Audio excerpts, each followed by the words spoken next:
నమస్తే. జీవనరేఖ women's health కి స్వాగతం. సంతాన సాఫల్యాన్ని ప్రభావితం చేసే పలు అంశాల గురించి గత కొన్ని ఎపిసోడ్స్ లో తెలుసుకుంటున్నాం. యంగ్ కపుల్స్ లో సాధారణంగా పెళ్లైన సంవత్సరం లోపల గర్భం దాల్చే అవకాశాలు అధికంగా ఉంటాయి. మరి పెళ్లైన జంటలు పిల్లల కోసం చేసే ప్రయత్నాలు ఫలించకపోతే దీని వెనుక స్త్రీ పురుషులిద్దరూ కారణం కావచ్చు. అందుకే ఈనాటి జీవనరేఖ విమెన్స్ హెల్త్ ఇన్ఫెర్టిలిటీకి సంబంధించిన అనేక విషయాలను మీ ముందుకు తీసుకొచ్చింది.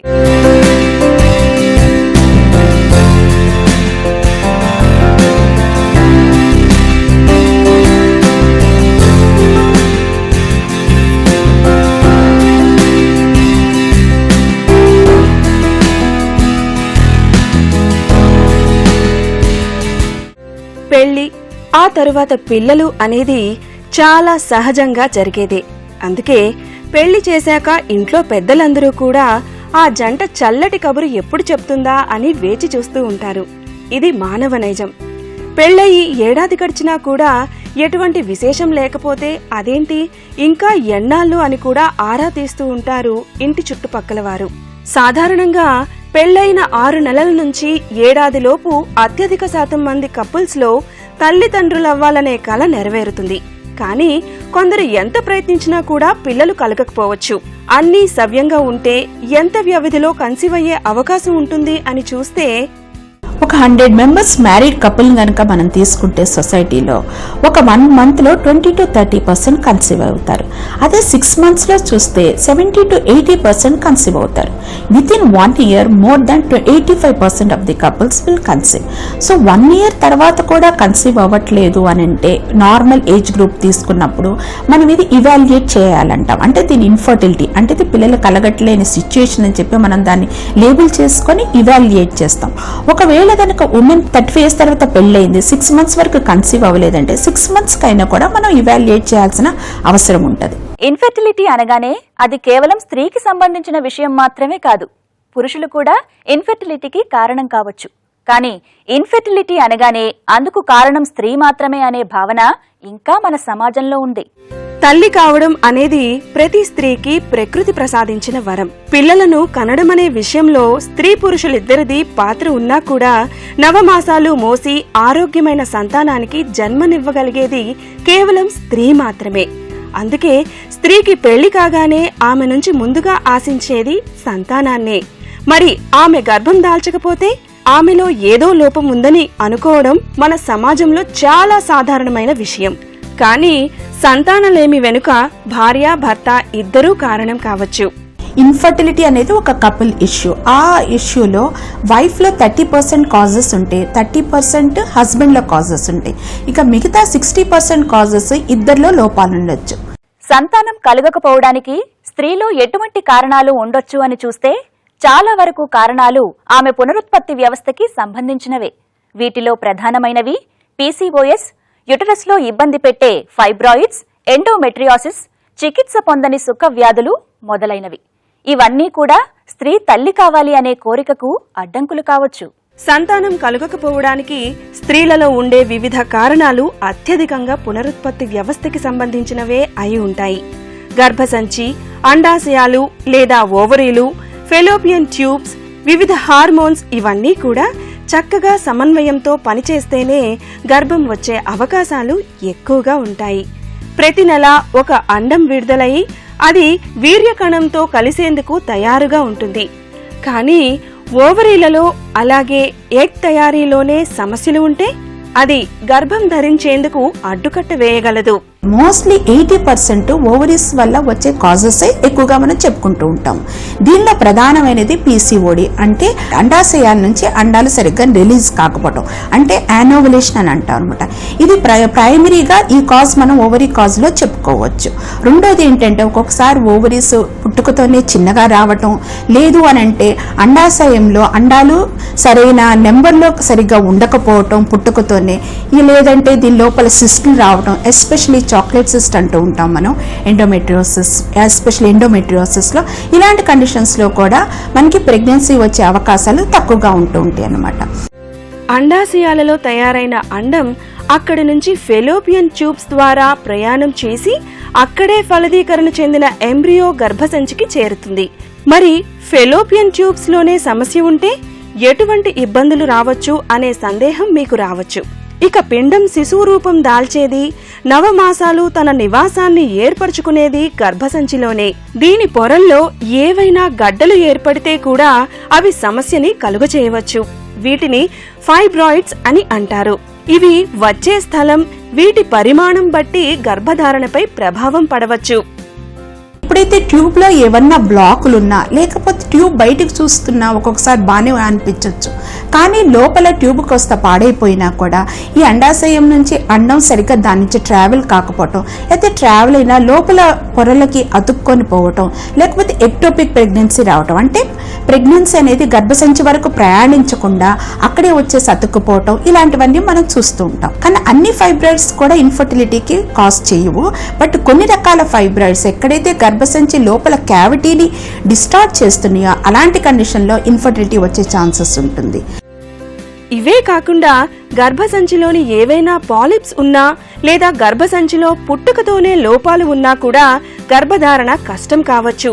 ఇక సుఖ వ్యాధులను దీర్ఘకాలం పాటుగా ట్రీట్ చేయించుకోకపోతే కూడా గర్భధారణ జరగడంలో ఆలస్యం కావచ్చు. క్షయ వ్యాధి కూడా నేటి రోజుల్లో ఇన్ఫర్టిలిటీకి కారణమవుతోంది. అంటే genital tract infections in the form of chlamydia అని, గొనోరియా అని, ట్యూబర్క్లోసిస్. మన దేశంలో ఎక్కువగా మనం ట్యూబర్క్లోసిస్ అనే బ్యాక్టీరియల్ ఇన్ఫెక్షన్ చూస్తుంటాం, అంటే క్షయవ్యాధి అంటారు. ఈ క్షయవ్యాధి అనేది లంగ్స్ని, ఇతర ఆర్గన్స్ని కాకుండా మన గర్భసంచిని కూడా ఎఫెక్ట్ చేసే ఛాన్సెస్ ఉంటాయి. గర్భసంచిని అండ్ ట్యూబ్స్ని ఎఫెక్ట్ చేసే ఛాన్సెస్ ఉంటాయి.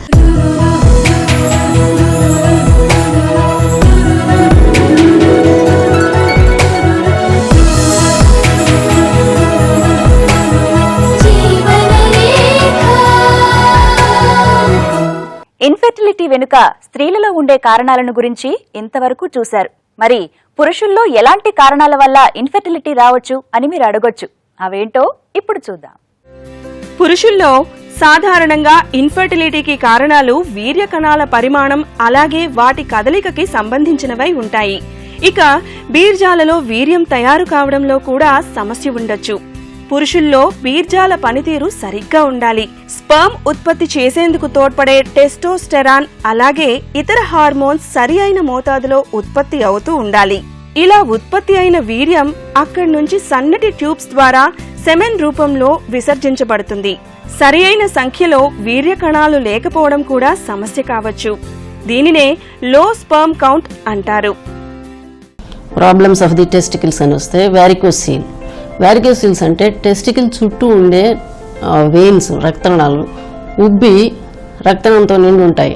సో వీటిలో ఉండే బ్లడ్ టెంపరేచర్ పెరగడం వలన సెమెన్ కౌంట్ కానీ స్పర్మ్ ప్రొడక్షన్ కానీ తగ్గే అవకాశం ఉంది. ఎప్పుడైనా ఆపరేషన్స్ అవి టెస్టికల్స్ మీద కానీ, హెర్నియా కానీ, హైడ్రోసీల్ ఆపరేషన్ చేసినప్పుడు, లేదా ప్రీవియస్గా తెలియకుండా అనుకోకుండా వ్యాసిక్టమైజ్ అయిన వాళ్ళు, వీళ్ళందరికీ కూడా స్పర్మ్ కౌంట్ తగ్గే అవకాశం ఉంటుంది. అలాగే డ్రగ్స్, కొన్ని ఈ స్పర్మ్ ప్రొడక్షన్ తగ్గించే డ్రగ్స్, క్యాన్సర్కి వాడే డ్రగ్స్, రేడియోథెరపీ, ఎక్స్రేలో పనిచేసేటప్పుడు వీళ్ళందరూ కూడా తక్కువ కౌంట్ ఉండే అవకాశం ఉంటుంది. మిలియన్స్ లో వీర్య కణాలు సెమెన్ తో కూడి సర్విక్స్ గుండా గర్భసంచిని దాటుకుంటూ ట్యూబ్స్ లో ఫలదీకరణకి రెడీగా ఉన్న అండాన్ని చేరేందుకు ప్రయత్నిస్తే కేవలం ఒక్క వీర్య కణం మాత్రమే ఆ అండాన్ని చేరి అందులోకి చొచ్చుకుని పోతుంది. కానీ ఒక్కోసారి స్పర్మ్ మోటిలిటీ తక్కువగా ఉంటే కూడా సమస్య రావచ్చు. ఒక్కోసారి కొన్ని ఇన్ఫెక్షన్స్ వల్ల కూడా పురుషుల్లో ఇన్ఫర్టిలిటీకి దారితీయవచ్చు. ఈ ఇన్ఫెక్షన్స్ స్పర్మ్ ప్రొడక్షన్ మీద అలాగే స్పర్మ్ ఆరోగ్యంపై ప్రభావం చూపిస్తాయి. అంతేకాదు స్పర్మ్ ప్రయాణం చేయాల్సిన మార్గాలకు కూడా ఈ ఇన్ఫెక్షన్స్ అడ్డంకిగా మారవచ్చు. యాక్చువల్గా మేల్ సైడ్ ప్రాబ్లమ్స్ ఎలా వస్తాయి అంటే, ఫస్ట్ డిసీజెస్తో మొదలు పెడితే ఇన్ఫెక్షన్స్ కావచ్చు. ఇన్ఫెక్షన్స్ టెస్టికల్కి ఇన్ఫెక్షన్ రావచ్చు, లేదా టెస్టికల్ నుంచి వచ్చే ద్వారము, అది రిజర్వాయర్ అంటారు, ఎపిడిడిమిస్ కావచ్చు, లేదా ఆ ట్యూబ్ బయటికి వచ్చే సెమెన్ బయటకు వచ్చే ట్యూబ్ కావచ్చు. ఈ మూడిట్లో ఎక్కడ ఇన్ఫెక్షన్ వచ్చినా సెమెన్ క్వాలిటీ కానీ క్వాంటిటీ కానీ ఎఫెక్ట్ అవుతూ ఉంటుంది. కొంతమంది పురుషుల్లో ఈ జననేంద్రియాలు వాటి డెవలప్మెంట్లో అబ్నార్మాలిటీ వలన సెమెన్ బయటికి వచ్చే దారి ఈ పెనిస్కి టిప్లో ఉండకుండా కింద కానీ వేరే అబ్నార్మల్ సైట్లో కానీ ఉండడం వల్ల వాళ్ళు కలిసినప్పుడు సెమెన్ అనేది లోపల వజైనాలో డిపాజిట్ చేయలేక బయట వైపు పడిపోవడం కానీ, లేదా ఈ భార్య సైడు ఏదైనా వజైనిస్మస్ అనే ప్రాబ్లం కండరాలను టైట్గా చేసి ఈ సెమెన్ లోపల డిపాజిట్ కానియకుండా ఉండే సందర్భాల్లో కూడా సెమెన్ అనేది లోపల డిపాజిట్ చేయడం కుదరకపోవచ్చు. ఇలాంటి సందర్భాల్లో భర్తకి అన్ని రకాలుగా కరెక్ట్గా ఉన్నా కూడా semen sample quality, quantity and ఆయన సైడ్ అన్ని కరెక్ట్గా ఉన్నా కూడా ఒకసారి పిల్లలు పుట్టని ప్రాబ్లం ఉంటుంది. కొందరిలో ఇజాక్యువేషన్ సరిగ్గా జరగకపోవడం వల్ల కూడా సమస్య రావచ్చు. హార్మోన్స్ అసమానతలు, బీర్జాలు దిగకపోవడం, గడ్డలు అవి క్యాన్సర్వి కానటువంటివి క్యాన్సర్కి చెందినవి, యాంటీబాడీస్ కొన్ని స్పర్మ్ ని ఎలిమినేట్ చేస్తూ ఉంటాయి. ఇందువల్ల స్పర్మ్ క్యారీ చేసే ట్యూబ్యూల్స్ లో డిఫెక్ట్స్, ఇలా మగవారిలో ఇన్ఫర్టిలిటీకి అనేక కారణాలు ఉండొచ్చు. ఒక్కొక్కసారి మనకి ఈ సెమెన్ అనేది బయటికి రాకుండా రివర్స్ కూడా వెళ్తుంది. దాన్ని రిట్రోగ్రేడ్ ఎజాక్యులేషన్ అంటారు. ఇలాంటి సందర్భాల్లో సెమెన్ ఇవ్వడానికి తర్వాత యూరిన్ టెస్ట్ కూడా చేస్తే యూరిన్లో సెమెన్ శాంపుల్, స్పామ్స్ కనిపిస్తాయి మనకి. సో దాన్ని అలా డయాగ్నోస్ చేయొచ్చు. ఇలా కాకుండా ఇంకొన్ని విషయాలు ఏముంటాయంటే వేరే general diseases means congenital diseases like Kartagener's syndrome or cystic fibrosis or Kallmann syndrome, ఇవన్నీ జెనెటిక్ డిసీజెస్. ఇవన్నిటిని కూడా మనం జెనెటిక్గా డయాగ్నోస్ చేయడానికి అవకాశం ఉంటుంది. అదర్వైజ్ జీన్స్ XXY, మామూలుగా మేల్స్లో ఒక X ఒక Y ఉంటుంది, కానీ కొంతమంది మేల్స్కి XXY ఉంటుంది. ఇది ఉన్నప్పుడు కూడా సెమెన్ ప్రొడక్షన్ తగ్గుతుంది. సో ఇవన్నీ మనం జెనెటిక్ టెస్ట్ చేసి డయాగ్నోస్ చేయొచ్చు. కొన్ని లివర్ డిసీజెస్, కొన్ని గ్యాస్ట్రోఇంటెస్టైనల్ డిసీజెస్ లైక్ సిలియాక్ డిసీజ్, ఇవి కూడా స్పర్మ్ ప్రొడక్షన్ని ప్రాబ్లం చేస్తాయి. సాధారణంగా స్త్రీలతో పోలిస్తే పురుషుల్లో పిల్లలను కనే సామర్థ్యం ఎక్కువ కాలం పాటు ఉంటుంది. అందుకే 60ల్లో కూడా తండ్రుల హోదా పొందుతున్న సందర్భాలు మన దేశంలో, అదేవిధంగా పాశ్చాత్య దేశాల్లో కొత్తేమీ కాదు. అసలు పురుషులు ఏ వయసు వరకు తండ్రి కాగలరు అనే ప్రశ్నకి సమాధానంగా వైద్యులు ఏమంటున్నారో విందాం. మనం 6 months బ్యాక్, 1 year బ్యాక్ చూసుకుంటే ఒక 96 years అతను కూడా ఫాదర్ అవ్వగలిగాడు. కానీ అలా అని ఏజ్ని ఎంత ఎక్కువ చేసుకుని ఎప్పటికైనా కనగలుగుతాం అని ధైర్యంగా ఉండడానికి వీలు పడదు. ఎందుకంటే ఒకసారి 40 years దాటిన తర్వాత స్పర్మ్ క్వాలిటీ కానీ సెమెన్ క్వాంటిటీ కానీ చాలా వరకు తగ్గే అవకాశం ఉంటుంది. ఎప్పుడైనా 25 years ఉమెన్ 25 years మ్యాన్ చేసుకుంటే within 3 to 4 months ప్రెగ్నెంట్ అయ్యే అవకాశం ఉంటుంది. అదే 25 years ఉమెన్ 40 years అతను తీసుకుంటే ప్రెగ్నెంట్ కావడానికి కనీసం 2 to 3 years పట్టొచ్చు ఒక్కొక్కసారి. అందుకని ఎప్పుడు సెమెన్ క్వాంటిటీ, సెమెన్ క్వాలిటీ బాగానే ఉంటుంది, ఎంత ఏజ్ పోయినా అనే పాయింట్ కరెక్ట్ కాదు. 40 years 45 years దాటిన తర్వాత తండ్రులు అయ్యే, ఫాదర్స్ అయ్యే మగవాళ్ళ పిల్లల్లో కూడా మెంటల్గా కొన్ని ప్రాబ్లమ్స్, బిహేవియర్ ప్రాబ్లమ్స్, ఆటిజము, ఈ డిసీజ్ ఎక్కువగా ఉన్నాయనే స్టడీ కూడా ఉంది. ఇంతకు ముందు చూసిన మెడికల్ కండిషన్స్ తో పాటుగా పర్యావరణ ప్రభావం వల్ల కూడా పురుషుల్లో ఫెర్టిలిటీపై ప్రభావం పడవచ్చు. అవి పరిశ్రమల్లో పనిచేసేవారు రసాయనాలకు, భారీ లోహాలకు ఎక్స్పోజ్ కావడం, రేడియేషన్ కి ఎక్కువగా గురి కావడం, అధిక ఉష్ణోగ్రతలకు బీర్జాలు ఎక్స్పోజ్ కావడం, వీటితో పాటుగా జీవనశైలి కూడా ఫెర్టిలిటీపై ప్రభావం చూపిస్తుంది. డ్రగ్స్ అలాగే ఆల్కహాల్ వ్యసనంగా మారడం, అధిక బరువు, పొగాకు ఉత్పత్తులను ఎక్కువగా సేవించేవారు, మానసిక ఒత్తిడికి అధికంగా లోనవ్వడం, ఇవన్నీ కూడా ఇన్ఫర్టిలిటీ వెనుక కారణం కావచ్చు. Emotional stress almost every time, if it is very chronic, if it is temporary no problem, but it's chronic stress for long term it effects the spermatogenesis. Stress వలన ఇంట్లో కలతలు, వాటి వలన కూడా ఇద్దరు కలవడానికి అవకాశం ఉండదు. సో స్ట్రెస్, స్ట్రెయిన్, ఇవి కాకుండా స్మోకింగ్ నికోటిన్ అనేది ఎంతసేపు స్పామ్ మీద చాలా ఎఫెక్ట్ చూపిస్తుంది. మోటిలిటీ తగ్గుతుంది, నంబర్ ఆఫ్ స్పామ్స్ కూడా తగ్గుతాయి, డిఫెక్టివ్ ఫామ్స్ తగ్గుతాయి. సో డిఫెక్టివ్ ఫామ్స్ ఉండడం వల్ల కూడా మంచి ఎంబ్రియో ప్రొడ్యూస్ చేయడానికి అవకాశం ఉండదు. కొంతమంది హీట్ ప్రొడక్షన్, సో ఎక్కడైతే వెల్డింగ్ వర్కర్స్, లేకపోతే ఫర్నేసెస్ దగ్గర పనిచేసే ఎంప్లాయీస్, వీళ్ళందరూ కూడా ఎక్సెసివ్ ఎక్స్పోజర్ టు హీట్ వలన కూడా తగ్గే అవకాశం ఉంటుంది. మళ్ళీ ల్యాప్ మీద పెట్టుకొని వాడడం వలన హీట్ ప్రొడక్షన్తో కూడా తగ్గే అవకాశం ఉంటుంది. Some other emotional stress some times and psychologically the erectile dysfunctions, and testosterone తక్కువ ఉన్నప్పుడు లెస్ డిజైర్, లిబిడో తక్కువ ఉండడం, ఇంట్రెస్ట్ తక్కువ ఉండడం, వీటన్నిటి వలన కూడా స్పర్మ్ ప్రొడక్షన్ తగ్గి, పర్ఫార్మెన్స్ తగ్గి, ఫ్రీక్వెన్సీ ఆఫ్ ఇంటర్కోర్స్ తగ్గి, obesity is one of the nowadays it is the running cause, and when obesity is there, the sperm production, hormonal imbalance, these are effects, and sperm production also goes down. సమస్య స్త్రీలో ఉన్నా లేదా పురుషునిలో ఉన్నా సరే అది సంతానం కలుగకపోవడానికి అడ్డంకవుతోందంటే ఏం చేయాలి? ఎటువంటి మెడికల్ ఎక్స్పర్ట్ సహాయం తీసుకోవాలి? భార్య భర్త మానసికంగా దృఢంగా ఉండడం ఎందుకు అవసరం?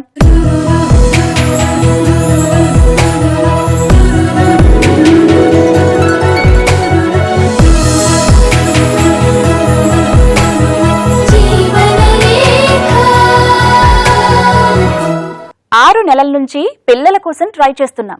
అయినా కూడా ఏమీ ఫలితం లేదు. మాలో ఎవరిలో ఫాల్ట్ ఉందో తెలియడం లేదు. మేమేం చేయాలి? ఏ స్పెషలిస్ట్ ని కలవాలి అనే సందేహం పిల్లలు కోరుకుంటూ ఉన్న కపుల్స్ కి వస్తుంది. ఇందుకు సమాధానాలు ఇప్పుడు చూద్దాం. నార్మల్ గా అన్ని రకాలుగా హెల్తీగా ఉన్న కపుల్ పిల్లల కోసం ప్రయత్నం చేస్తూ ఉంటే అది ఫలించకపోతే ఏం చేయాలి అనే సందేహం వస్తుంది. ఇంకొంతకాలం ప్రయత్నించాలా లేదా డాక్టర్ సహాయం తీసుకోవాలా అని కూడా అనుకోవడం సహజమే. ఇటువంటి వారు ఫర్టిలిటీ స్పెషలిస్ట్ ని కలవడం తప్పనిసరి. నేటి రోజుల్లో వీరినే రీప్రొడక్టివ్ ఎండోక్రైనాలజిస్ట్ అని కూడా పిలుస్తున్నారు. సాధారణంగా ఫర్టిలిటీ సమస్యలు స్త్రీలలో ఉంటే అవి గైనకాలజిస్ట్ ని సంప్రదించడంతో పాటు అవసరమైన చికిత్సతో పరిష్కరించుకోవచ్చు. కొన్ని కేసుల్లో మరింత మంది వైద్య నిపుణుల సహాయం అవసరం పడుతుంది.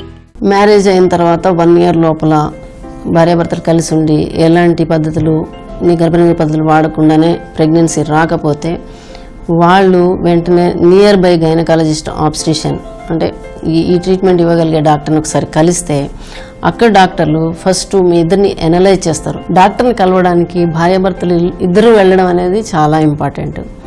సో భార్యాభర్తలో ఎవరికి ప్రాబ్లం ఉన్నా కూడా ఇంకొకళ్ళు కోఆపరేట్ చేయడము, వాళ్ళ ప్రాబ్లం సాల్వ్ అయ్యే వరకు ఓపికగా ఉండడము, అది ప్రాబ్లం సాల్వ్ అయ్యి ప్రెగ్నెన్సీ వచ్చి పిల్లలు పుట్టే వరకు ట్రీట్మెంట్ కంటిన్యూ చేయడం అనేది చాలా ఇంపార్టెంట్. పిల్లలు కావాలనే కోరిక గట్టిగా ఉన్నవారిలో ఆ కల నెరవేరకపోతే వారు మానసిక ఆందోళనకి గురి కావడం కూడా సహజమే.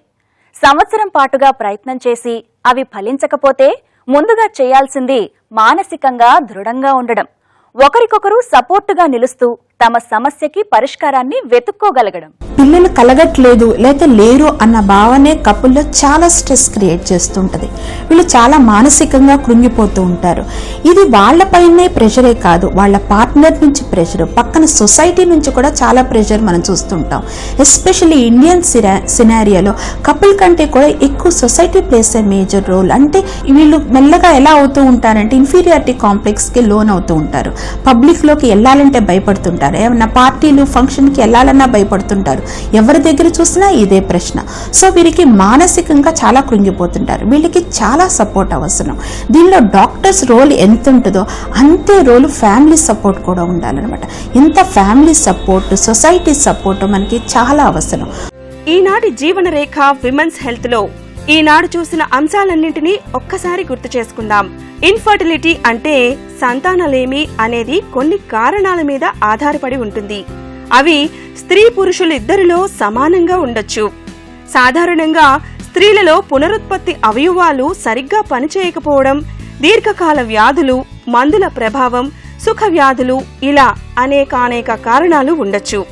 పురుషుల్లో వీర్య కణాలకి సంబంధించిన సమస్యలతో పాటు అనేక ఇతర మెడికల్ కండిషన్స్, అలాగే మానసిక ఒత్తిడి, పర్యావరణ ప్రభావం కూడా కారణం కావచ్చు.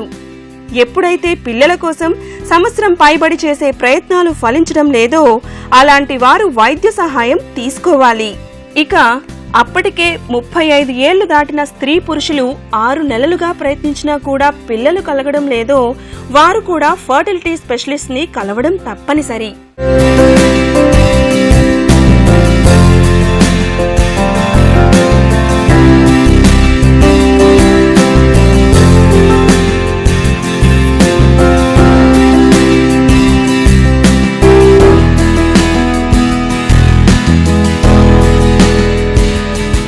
ఇన్ఫెర్టిలిటీ వెనుక స్త్రీ పురుషుల్లో ఉండే కారణాలను గురించి మీకు చక్కటి అవగాహన కల్పించామని ఆశిస్తున్నాం.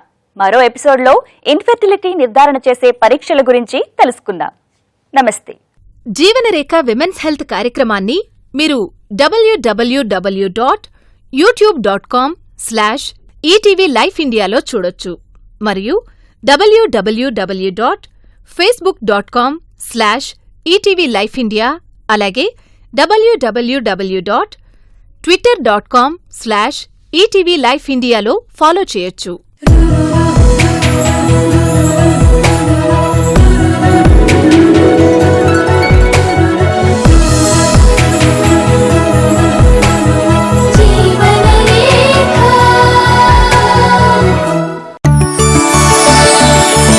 ఇది ఈటీవీ నెట్వర్క్. మీరు చూస్తున్నది ఈటీవీ లైవ్. అందమైన జీవితం.